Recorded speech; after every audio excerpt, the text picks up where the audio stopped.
Hi friends, இது general ஸ்டடீஸில் வந்து part 3 video. நம்ம வந்து ஃபஸ்ட் 2 பார்ட் வந்து ஃபிசிக்ஸில் உள்ள ப்ரீவியஸ் இயர் கொஸ்டின் எல்லாம் போட்டிருப்போம். இதில் வந்து பயாலஜியில் உள்ள ப்ரீவியஸ் இயர் கொஸ்டின்லாம் வந்து வரிசையாக வரும். ஸோ நம்ம ஆல்ரெடி அந்த வீடியோவில் சொன்னது தான். இப்போ நம்ம ஏதாவது ஒரு டாபிக் பார்க்கோம், இப்போ வந்து பயாலஜி செல்லை பற்றி பார்க்கோம் அப்படின்னா நம்ம ஒரு கொஸ்டின் நீங்கள் சொல்லும் போதே நீங்கள் உங்கள் புக் எடுத்து அந்த கொஸ்டின் எங்கே இருக்குன்னு சொல்லி நீங்கள் பார்த்துக்கோங்க. பார்த்தீங்க அப்படின்னா உங்களுக்கு மைண்டில் அதுக்கப்புறம் மறக்கவே செய்யாது. நெக்ஸ்ட் என்ன அப்படின்னா நீங்களாக ஒரு 2 கொஸ்டின் அதில் வந்து எடுங்க. ஓகே, இப்போ நம்ம ஒரு டாபிக் செல் அப்படிங்கிற டாப்பிக்கோ இல்லை வந்து நம்ம வேறு டைஜஷன் ஏதாவது டாப்பிக்கில் ஒரு கொஸ்டின் சொல்லுங்க அப்படின்னா நீங்கள் 2 கொஸ்டின் எடுங்க. இந்த மாதிரி எடுத்தீங்க அப்படின்னா நீங்கள் வந்து சிலபஸை கொஞ்சம் அதிகமாக முடிக்கலாம். டைம் கம்மியாக இருக்குது அப்படிங்கிறனால நீங்கள் இந்த மாதிரி பண்ணீங்க அப்படின்னா கொஞ்சம் ஃபாஸ்ட்டாக முடிக்கலாம். ஏன் அப்படின்னா நீங்கள் வந்து ஃபிசிக்ஸ், கெமிஸ்ட்ரி, பயாலஜி வந்து நீங்கள் ஸ்கூல் லெவலில் தான் கேட்பாங்க. அதனால் நீங்கள் வந்து ப்ரீவியஸ் இயர் கொஸ்டினை பார்த்தாலே உங்களுக்கு வந்து எல்லாம் ஈஸியாக புரிஞ்சிடும். மற்ற ஹிஸ்ட்ரி அப்புறம் பாலிட்டி அப்புறம் புது சப்ஜெக்ட்டு நம்ம வந்து அதை டீப்பாக தான் படிக்கணும். ஆனால் பயாலஜி, ஃபிசிக்ஸ், கெமிஸ்ட்ரி அப்படி கிடையாது. நம்ம சின்ன வயசு வந்து காலேஜ் முடிக்க வரைக்கும் படிச்சுக்கிட்டே இருந்த ஒரு சப்ஜெக்ட் தான். அதனால் வந்து ஜஸ்ட்டு உங்களுக்கு வந்து நீங்கள் கொஸ்டினாக படித்தாலே போதும், ஈஸியாக படிச்சிடலாம். ஓகே, நம்ம இன்றைக்கி பார்ப்போம். ஃபஸ்ட் என்ன அப்படின்னா RBC, red blood cell. Okay, red blood செல்லோட இன்னொரு நேம் என்னன்னா எரித்ரோசைட். ஓகே, அது எப்படி நான் வச்சுக்கலாம் அப்படின்னா ரெட் பிளட் செல்னால் ரெட்டு. ஓகே, ரெட்னா ரத்தம். ரத்தம் வந்துச்சுன்னா என்ன செய்யும்? கையில் ரத்தம் வந்ததுன்னா கை எரியும், எரியும். அந்த மாதிரி லிங்க் பண்ணிக்கோங்க. ஓகே, ரெட்னா எரியும், erythro. Okay, next white blood cell. Okay, இது வந்து ரெட் அப்படிங்கிறதுனால ரத்தம் எரியும். ஒயிட் பிளட் செல், ஒயிட். ஓகே, ஒயிட் கலர் மாதிரி இப்போ தான் ஒன்று சொல்லணும். என்ன அப்படின்னா லூக்கோசைட்ஸ். லூக்கோ அப்படின்னு சொல்லணும், குளுக்கோஸ் அப்படிங்கிற மாதிரி வருதுன்னு நினச்சிக்கோங்க. ஓகே, லூக்கோ குளுக்கோஸ் அந்த மாதிரி வருது. ஓகேவா? அப்போ குளுக்கோஸும் ஒயிட் கலரில் இருக்கும், ஒயிட் பிளட் செல்லும் இதுவும் ஒயிட் கலரில் இருக்கும். அப்போ ரெண்டையும் லிங்க் பண்ணிக்கோங்க. Glucose, leuco, white blood cell. Okay, அந்த மாதிரி இதை படிச்சுக்கோங்க. அந்த 2 கண்டிப்பாக மறக்காதுன்னு நினைக்கிறேன். நெக்ஸ்ட்டு பாருங்கள், என்சீம்ஸ் த டைஜஸ்ட் ஃபேட். ஓகேவா? எந்த என்சீம் வந்து ஃபேட்டை டைஜஸ்ட் பண்ணும் அப்படிங்கிறது லிப்டேஸ். ஓகேவா? லிப்டேஸை வந்து ஃபேட்டை டைஜஸ்ட் பண்ணும். நம்ம வந்து ஸ்மால் இன்டெஸ்டைன்னு சொல்லி ஒரு வீடியோ போட்டிருப்போம். ஸ்மால் இன்டெஸ்டைனில் இருக்கக்கூடிய என்னென்ன என்சீம்ஸ்லாம் வந்து செக்ரேட் ஆகுது அப்படின்னு. ஸோ அந்த வீடியோ பார்க்கல அப்படின்னா கண்டிப்பாக பாருங்கள். ஓகே, நெக்ஸ்ட் வந்து after processing of food moves to, அதாவது நம்ம சாப்பாடு சாப்பிட்டு முடித்த உடனே நம்ம அது வந்து ஃபஸ்ட்டு எங்கே போகணும்னு கேட்காங்க. அது ஃபஸ்ட்டு எங்கே போகணும்னா ஃபஸ்ட்டு வந்து ஸ்மால் இன்டெஸ்டைன் தான் போகும். அதுக்கப்புறம் தான் லார்ஜ் இன்டெஸ்டைனுக்கு போகும். ஓகேவா? Small intestine. இந்த டைஜஸ்ட் ஃபேட். ஓகேவா? ஃபேட், இந்த ஃபேட் வந்து ஃபஸ்ட் இந்த ஃபேட்டை வந்து ஃபேட்டையும் லிப்பையும் வந்து லிங்க் பண்ணிக்கோங்க. ஓகே, அடுத்து பாருங்கள், என்சீம்ஸ் ஃபார்ம்டு இன் மவுத்து. ஓகேவா? மவுத்தில் ஃபார்ம் ஆகிற என்சீம்ஸ் என்னென்னா அமிலேஸ். ஓகேவா? அமிலேஸாக வந்து மவுத்தில் ஃபார்ம் ஆகக்கூடிய லிங்கு. நம்மளோட மற்ற வீடியோஸ் கம்பேர் பண்ணும்போது இதில் வந்து ஷார்ட்கட்ஸ் கொஞ்சம் கம்மியாக இருக்கும். ஏன் அப்படின்னா நம்ம வந்து ப்ரீவியஸ் இயர் கொஸ்டின்லாம் ஒரு நாளைக்கு ஒரு 6லேருந்து 10 வீடியோ வரைக்கும் போடுவோம். ஸோ வந்து நம்ம இப்போ இந்த வீடியோ கொஞ்சம் ஃபாஸ்ட்டாக போடுவோம். பட் இதே சேம் போர்ஷன் வந்து நம்ம எக்ஸாமுக்கு அப்புறம் ஃபுல்லாக ஷார்ட்கட்ஸோடு நம்ம இந்த வீடியோ மறுபடியும் அப்லோட் பண்ணுவோம். ஸோ வந்து இப்போ நீங்கள் ஜஸ்ட் உங்கள் எக்ஸாம் பண்ணி ஃபாஸ்ட்டாக படிங்க. நம்ம வந்து நெக்ஸ்ட்டு வந்து ஃபுல்லாக நம்ம டீட்டெயிலாக ஷார்ட்கட்டோடு பார்ப்போம். ஓகே, நெக்ஸ்ட் வந்து mechanical break down of food. Okay, mechanical break down of ஃபுட்னா வந்து நம்ம அந்த ஃபுட்டை வந்து எப்படி சாப்பிடுதோம் அப்படிங்கிறது தான். நம்ம வந்து இந்த வாயால் சூ பண்ணி, ஓகேவா, அந்த மாதிரி தான் நம்ம வந்து சாப்பாடு எல்லாத்தையுமே நம்ம அப்படி தான் சாப்பிடுவோம். Okay, chewing. Okay, 7th question பாருங்கள், everything we eat is made up of. அதாவது நம்ம சாப்பிடக்கூடிய எல்லாமே எதால் மேடாயிருக்குன்னு பார்த்தீங்கன்னா மாலிகுல்ஸால் தான் வந்து அது மேடாயிருக்கு. ஓகே, என்ன மற்ற ஆப்ஷன் வந்து மற்ற கார்பன் அப்படி வேறு ஏதாவது ஒரு ஆப்ஷன் போட்டிருப்பாங்க. ஆனால் என்ன அப்படின்னா நம்ம சாப்பிடக்கூடிய எல்லா சாப்பாடுலையுமே மாலிகுல் அப்படிங்கிறது கண்டிப்பாக இருக்குது. மாலிகுல்ஸால் மேடானதான் வந்து ஃபுட் அப்படிங்கிறது. ஓகே, ஆசிட் இன் அவர் ஸ்டொமக். நம்ம ஸ்டொமக்கில் இருக்கக்கூடிய ஆசிட் என்ன அப்படின்னா HCl, ஹைட்ரோக்ளோரிக் ஆசிட் தான் வந்து நம்ம வயிற்றுல இருக்கக்கூடிய ஆசிட். ஓகே, ஆசிட்னா என்ன, பேஸ்டாக நம்ம ஆல்ரெடி சொன்னோம், மறுபடியும் சொல்லுவோம். ஆசிட்னா என்ன அப்படின்னா அந்த pH வேல்யூ அப்படிங்கிறது வந்து 7ஓட கம்மியாக இருந்துச்சு அப்படின்னா அது வந்து ஆசிடு. இந்த HClக்கு வந்து அரவுண்ட் 2 பாயிண்ட் சம்திங் இருக்கும்.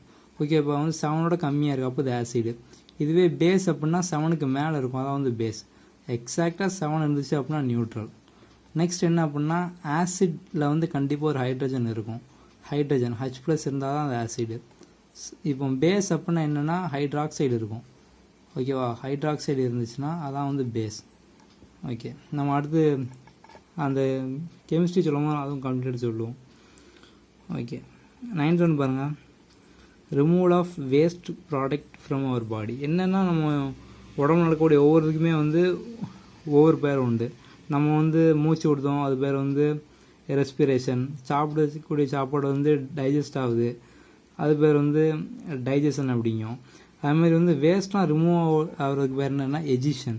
ஓகே, வேஸ்ட்லாம் ரிமூவ் அந்த ப்ராசஸ் நடக்க வந்து எஜிஷன் தான் வந்து அந்த ப்ராசஸ். ஓகே, ப்ரோட்டீன்ஸ் வந்து எதாக கன்வெர்ட் ஆகும்? ஓகே, நம்ம சாப்பிட அந்த ப்ரோட்டீன்ஸ் வந்து எதாக கன்வெர்ட் ஆகும் அப்படின்னா அமினோ ஆசிடாக கன்வெர்ட் ஆகும். இந்த கொஸ்டின் வந்து அடிக்கடி கேட்கக்கூடிய கொஸ்டின். ஓகேவா, கண்டிப்பாக இதனால் டீப்பாக மறக்காமல் படித்து வச்சுக்கோங்க. ஓகே, அப்புறம் இந்த அமினோ ஆசிட் வந்து பேசிக்காக இதோட பர்பஸ் என்ன அப்படின்னா க்ரோத் தான். ஓகேவா, க்ரோத் அண்ட் ரிப்பேர். ஏதாவது செல் ஏதாவது ரிப்பேர் ஆகிருக்கு நம்ம பாடியில், அந்த மாதிரி ஒரு சில விஷயத்துக்கு தான் வந்து இந்த அமினோ ஆசிட் யூஸ் ஆகும். மெயினாக வந்து க்ரோத் அண்ட் ரிப்பேர் தான் வந்து இந்த அமினோ ஆசிடோட ஃபங்க்ஷன். ஓகே, நெக்ஸ்ட் என்னென்னா diameter of small intestine. Small இன்டெஸ்டைனோட டயாமீட்டர் என்ன? ஓகே, அந்த லென்த்தையும் டயாமீட்டரையும் கன்ஃபியூஸ் பண்ணிக்கிட்டாங்க. டயாமீட்டர் அப்படின்னா அந்த இப்போ நம்ம இன்டெஸ்டைன் இந்த ஷேப்பில் இருக்குது அப்படின்னா லென்த்தாக பெருசாக இருக்கும், இதான் டயாமீட்டர் அப்படிங்கிறது. ஓகேவா, இதான் வந்து அவங்க 3 சென்டிமீட்டர் அப்படின்ட்டு இருக்காங்க. இதே லென்த் எவ்வளோன்னு பார்த்தோம் அப்படின்னா 6 மீட்டர். ஓகேவா, அது வந்து லார்ஜ் இன்டெஸ்டைனோட ஸ்மால் இன்டெஸ்டைன் தான் பெருசாக இருக்கும், 6 மீட்டர். ஓகேவா, டயாமீட்டர் வந்து 3 சென்டிமீட்டர் தான். ஓகே, நெக்ஸ்ட் என்ன அப்படின்னா length of a large intestine. Large இன்டெஸ்டைனோட லென்த் எவ்வளோன்னு கேட்காங்க. ஓகேவா, மொத்த லென்த் வந்து இதுக்கு பார்த்தீங்கன்னா ஸ்மால் இன்டெஸ்டைன் கம்பேர் பண்ணும்போது இது வந்து கம்மி தான், 1.5 தான் இருக்குது. ஓகே, 1:4 ரேஷியோவில் தான் இருக்குது, 1.5 மீட்டர் தான் இருக்குது. ஓகே, அதோட டயாமீட்டர் எவ்வளோன்னு பார்த்தீங்க அப்படின்னா 3 இன்ச்சு. ஓகே, அதுமாதிரி இப்போ இந்த இன்ச்செல்லாம் பார்க்கும்போது வந்து இப்போ இன்ச்சுங்கிறது வந்து எத்தனை சென்டிமீட்ரு எல்லாம் எத்தனை மில்லிமீட்டர் அந்த மாதிரிலாம் படித்து வச்சுக்கோங்க. 1 இன்ச் அப்படிங்கிறது வந்து ஒரு 2.54 சென்டிமீட்டர் அந்த மாதிரி வரும். ஸோ இந்த மாதிரி சின்ன சின்ன அந்த கன்வர்ஷன் எல்லாம் பார்த்து வச்சுக்கோங்க. Okay, next glucose mainly need for. Glucose வந்து எதுக்காண்டி மெயினாக நமக்கு தேவைப்படுது அப்படின்னு பார்த்தீங்கன்னா ரெஸ்பிரேஷன். ரெஸ்பிரேஷன்னா இந்த சுவாச மண்டலம் அப்படிம்போம். நம்ம ரெஸ்பிரேஷனோட ப்ராசஸ் என்ன அப்படிங்கிறதோட ஃபுல் வீடியோவும் போட்டிருக்கோம், ஸோ அதை கண்டிப்பாக பாருங்கள்.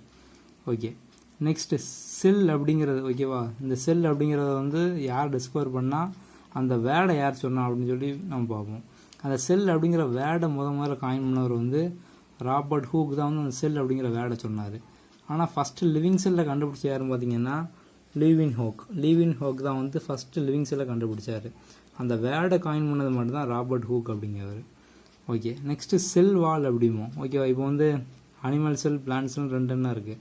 இந்த செல் வால் அப்படிங்கிறது எங்கே ப்ரெசென்ட் ஆகிருக்குன்னு பார்த்தீங்க அப்படின்னா பிளான்ட் செல்லில் மட்டும்தான் செல் வால் இருக்கும், அனிமல் செல்லில் செல் வால் இருக்காது. ஓகே, நெக்ஸ்ட் வந்து பவர் ஹவுஸ் ஆஃப் செல்.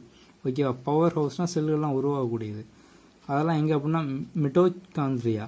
இதெல்லாம் வந்து அடிக்கடி கேட்கக்கூடிய கொஸ்டின். ஓகேவா, இந்த மிட்டோகாண்ட்ரியாவில் வந்து இதான் வந்து power house of cell. So இதை ஞாபகம் வச்சுக்கோங்க. நெக்ஸ்ட் வந்து சூசைடல் பேக் ஆஃப் செல். இப்போ இங்கே உருவாகுது அப்படின்னா இங்கே தான் வந்து செல்லாம் அழியும். எங்கன்னா லைசோசோம். ஓகேவா, லை அந்த மாதிரி ஞாபகம் வச்சுக்கோங்க.